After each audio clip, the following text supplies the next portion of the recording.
On attendait du Kylian Mbappé. On attendait du Ousmane Dembélé Ballon d'Or. À la place, qu'est-ce qu'on a eu? On a eu du Désiré Doué. On a eu du Michael Olise. Surtout du Michael Olise. T'es pas content? Triplé. Le match de la France vient donc de se terminer.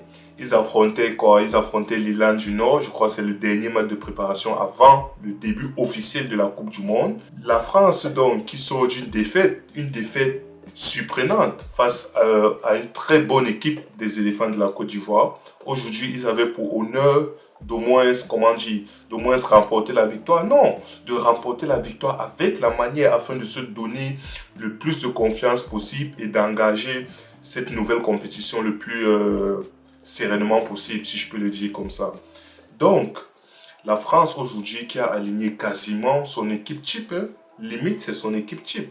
Ils ont aligné, tu vois en défense il y a des Saliba ou pas Mécano, tu vois le milieu ça change pas, Rabiot, Chouamini à l'attaque, ils ont sorti l'armada offensif, ils ont mis du Kylian Mbappé, ils ont mis du Michael Olise, ils ont mis du Désiré Doué, ils ont mis du Ousmane Ballon d'Or. Alors les Parisiens qui étaient donc là aujourd'hui, à noter qu'ils n'ont pas joué face à la Côte d'Ivoire parce qu'ils sortaient tout fraîchement d'une finale de Champions League dont ils devaient se reposer. Mais cette équipe de la France, je vais commencer d'abord par le positif, le très très bon. Il y a Désiré Doué. Le match de Désiré Doué, lui, aujourd'hui, il joue quoi? Il joue peut-être 60 minutes ou 55 minutes, je ne me rappelle plus. Mais le match de Désiré Doué, lors de la période la plus compliquée de cette équipe de France, c'était toujours Désiré Doué qui apportait la lumière. Lui, il y avait du Ousmane Dembélé au stade, lui, il y avait du Michael Olise au stade, lui, il y avait du Kylian Mbappé. Mais c'est le petit Désiré Doué qui vient de fêter ses 21 ans, si je ne me trompe pas. C'est lui qui apportait le danger, c'est lui qui était l'élément le plus intéressant sur la pelouse. Avec toutes ces stars-là, c'est lui qui sortait du lot. C'est lui qui provoquait les trucs, que ce soit offensivement ou défensivement. Le nombre de pressing que Désiré Doué a fait, le nombre de récupérations de balles que Désiré Doué a fait aujourd'hui. Et le premier but de Michael Olise, je crois que ça vient toujours de Désiré Doué, si je ne me trompe pas. Il te fait, oui, ça vient de Désiré Doué, il te fait une passe en retrait magnifique pour Ousmane Dembélé qui tire, son tir est contré, ça revient dans les jambes de Michael Olise qui la pousse au fond. Comme quoi, c'est toujours le dénominateur commun, c'est toujours Désiré Doué qui commence les actions, c'est toujours Désiré Doué qui crée le danger, c'est toujours Désiré Doué qui amène le danger. Désiré Doué, 60 minutes qu'il a fait aujourd'hui, plus ou moins, mais très bonne performance de Désiré Doué aujourd'hui. Maintenant, de l'autre côté, on a Michael Olise. On a Olise. C'est-à-dire que ce joueur, c'est une pépite. Je sais même pas quoi dire. C'est normal. C'est vraiment, comment dire, c'est pas étonnant que le Real, d'après les dernières rumeurs, c'est pas étonnant que le Real est prêt à lâcher minimum 150 millions pour l'arracher au Bayern. C'est pas étonnant. Pourquoi? Parce que ce joueur, c'est le football à l'état pur. Tu vois Olise, tu vois, oui, de temps en temps, il y a quelques pertes de balles. Et même lorsqu'il perd la balle, les retours défensifs, un joueur de son calibre, un joueur de son niveau, les retours défensifs qu'il te fait, il n'a pas de peine, il ne rechigne pas à faire les efforts. Il n'a pas de peine à courir dans le sens inverse comment dire, de son poste. Il court, il part, il couvre son latéral, il aide son latéral, il est toujours là. Il fait les efforts. Maintenant, offensivement, comme quoi, je l'ai dit, oui, c'est Désiré Doué, autant pour moi, qui enclenche l'occasion du premier but. Mais comme par hasard, si vous voulez le dire, comme quoi, il y a le hasard, mais le hasard, ça se crée aussi quelque part. Ça finit dans les jambes de qui? De Michael Olise. Pourquoi lui? Pourquoi pas Mbappé? Pourquoi pas quelqu'un d'autre? Pourquoi Michael Olise? Parce qu'il fait les efforts. Il est là où il doit faire. Il fait les courses qu'il doit faire. Il permet à la chance de, comment dire, de se manifester. Pourquoi? Parce qu'il fait le nécessaire en fait. Michael Olise, t'es pas content, triplé comme je l'ai dit. Michael Olise, homme du match. Michael Olise, fantastique. Michael Olise, il a montré son répertoire aujourd'hui, que ce soit des passes incroyables pour Kylian Mbappé. Kylian, lui, il y a une passe, il était hors jeu. Il y a l'autre passe où il a vendangé. Très belle passe d'Olise, la vision de jeu de Michael Olise, ça ne nous surprend plus. On connaît le joueur, mais la finition encore de Michael Olise, il nous a tout fait. Premier but, c'est lui sur tir dévié de Dembélé, il fallait être là. Deuxième but, une action rondement menée de la défense qui dégage comme elle peut, qui est là à la retombée de la balle. Michael Olise qui te met une frappe soudaine, puissante, 2-0, doublé de Michael Olise. Troisième but, qui te fait sa spéciale.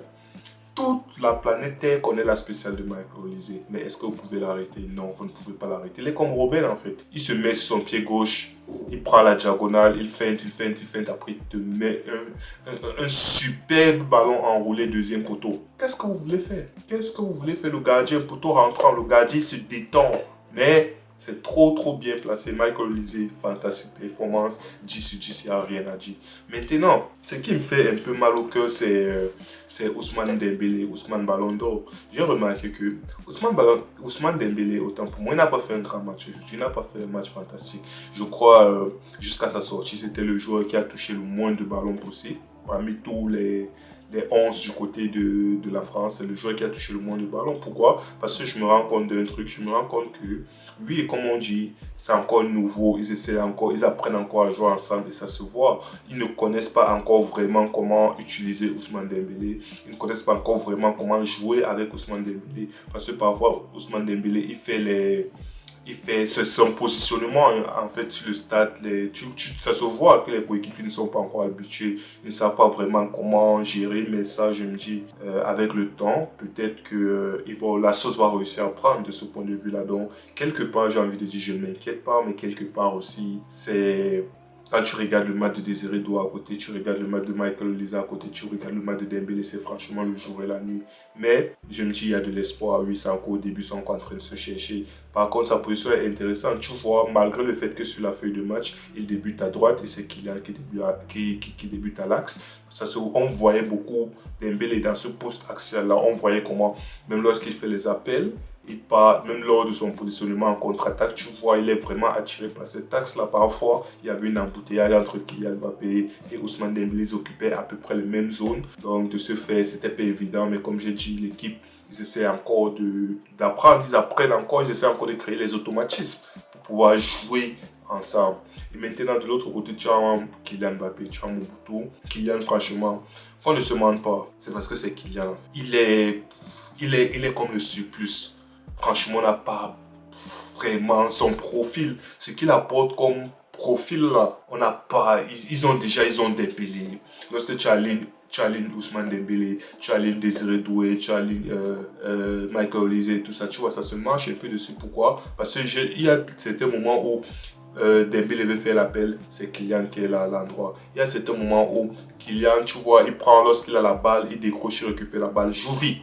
Joue en première intention, non, il veut porter la balle, il veut d'abord il veut te faire ses passements de jambes inutiles qui ne servent à rien. Là, du coup, il casse l'action. Après, il te fait des mauvais passes, il te fait des mauvais décalages. Oui, il a eu des occasions. Oui, il s'est créé quand même. Il a quand même joué jusqu'à la fin du match. Donc, tout au long du match, ça se voyait que l'entraîneur Didier Deschamps, il voulait à tout prix que Kylian marque pour battre le record de Giroud, pour battre le record de nombre de buts en sélection. Il voulait à tout prix que Kylian marque, mais ça se voyait que Kylian il était un peu comme...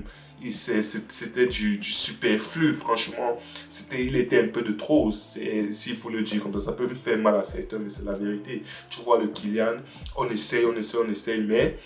il se retrouve dans les positions favorables, il rate le cadre, soit il est hors jeu, soit il prend les mauvaises décisions. Tu vois, parfois il faut jouer vite, parfois il faut jouer en une touche de balle, parfois il faut faire le décalage. Dès que tu prends la balle directement, tu vois le décalage, non. Il veut d'abord te faire les passements des jambes inutiles, il veut porter la balle, il veut courir, après il te fait une talonnade, une pichenette, je sais pas quoi. Oui, il y a certains moments, ça reste quand même Kylian Mbappé, tout énorme joueur, grand joueur qu'il est, énorme talent qu'il est, oui. Il y aura des séquences où il réussit 2-3 combinaisons, mais quand tu regardes son match d'un point de vue global, tu ne peux pas dire aujourd'hui que Kylian a fait un bon match. Tu ne peux pas dire aujourd'hui que lorsque tu vas arrêter, tu cites 5 joueurs du côté de la France, Kylian est dans les 5. Non, c'est compliqué, je suis désolé. Maintenant, d'un point de vue un peu plus global, tu vois cette équipe de France défensivement, lorsque tu regardes les noms qui sont sur la feuille de match, tu vois, il y a des grands noms titulaires dans tous les grands clubs en Europe, il n'y a rien à dire. Ils font partie des meilleurs joueurs de cette époque, il n'y a rien à dire. Mais collectivement, défensivement, tu vois que même une équipe, je le répète, je l'ai dit au début du match, ils ont perdu face à une équipe comme la Côte d'Ivoire. Oui, on va dire, ok, à deuxième mi-temps, ils ont changé les joueurs, ce n'étaient pas les mêmes joueurs. Mais cette équipe de France est tellement, le banc est tellement profond que tu peux faire deux équipes compétitives, vraiment compétitives, qui peuvent aller loin dans la compétition. C'est pour dire à quel point le banc de l'équipe de France est est vraiment, ce sont pas, ce sont pas comment on dit, ce sont pas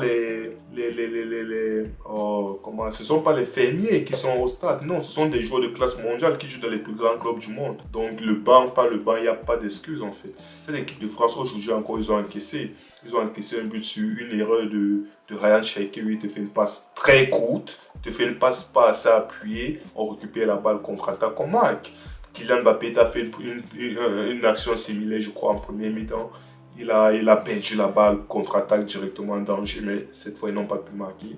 Mais l'erreur de Cherki, ça s'est payé cash. Donc, c'est pour dire que peu importe les noms, peu importe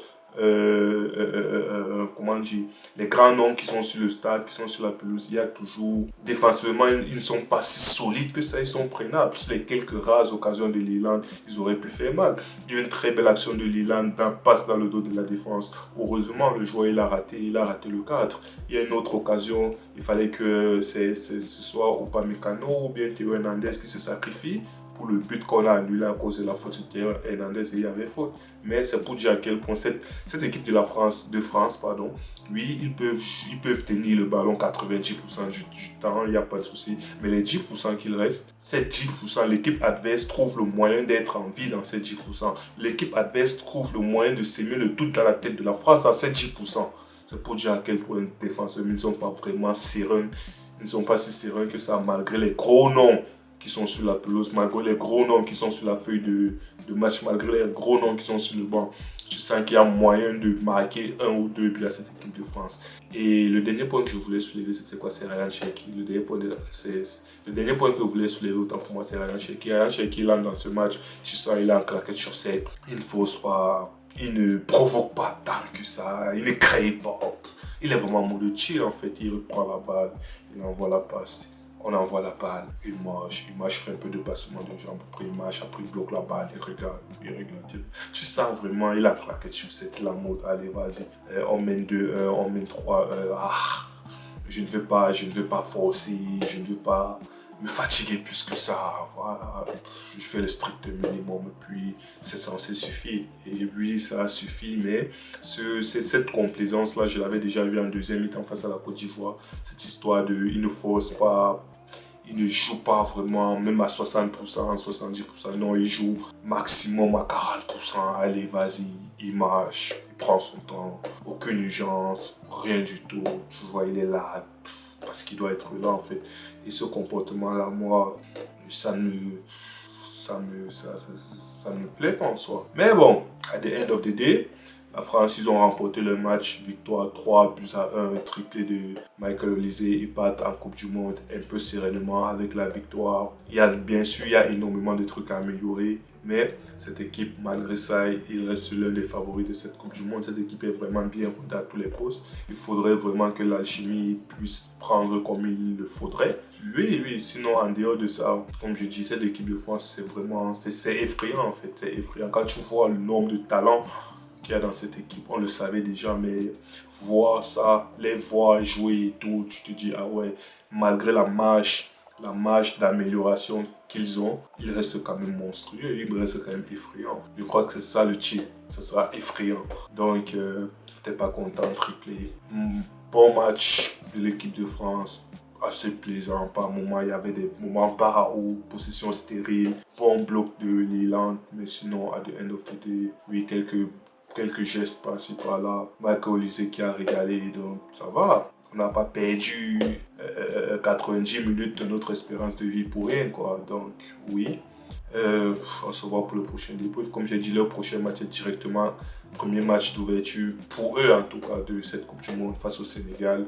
Donc, le challenge sera de taille. Et on verra ce que ça donne d'ici là, si l'alchimie a finalement pris, si le miel a pu prendre ou pas. Seul l'avenir nous le dira.